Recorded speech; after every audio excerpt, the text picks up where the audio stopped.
ඉන්න අනිත් අය හරි මේ සියලුම දෙනා වේවා කොයි කවුරුණත් පින්වතුනි තේරුම් ගන්න ඕන කෙලස් වැඩිම නෙවෙයි පින්වතුනි කෙලස් නැසීමටයි ගරු කරන්න ඕන. අද කෙලස් වැඩිමටයි ගරු කරලා තින්නේ. ඒක වැරදි.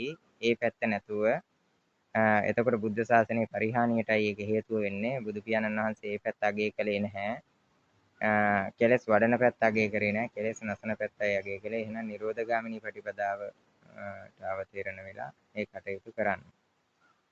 අනිත් එක වාසි හදාගන්න එපා, නිකා හදාගන්න එපා. රාමඤ්ඤ නිකාය, අමරපුර නිකාය, සියන් නිකාය කික්ක ඔයගොල්ලෝ නිකා හදාගෙන තිනවා. ඒ නිකා වැරදි. බුද්ධ ශාසනයේ නිකා නැහැ, ආගම් බෙද නැහැ, කුල මල බෙද නැහැ, ಜಾති බෙද නැහැ.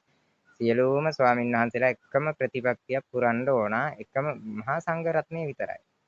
එතකොට තවත් හදාගෙන තියෙනවා මුන්වහන්සේලා වනවාසී, අනිත් අය ග්‍රාමීය වාසී, අනිත් අය ඔහොම බැලුවොත් ටවුන් වාසී, කනත් හිටියෝ කනතු වාසී, ගල්ලෙනක හිටියෝ ගල්ලෙන් වාසී, ඔහොම වාසී හදාගන්න එපා. ඒ තමන්ගේ වාසීට හදාගත්තු වාසී.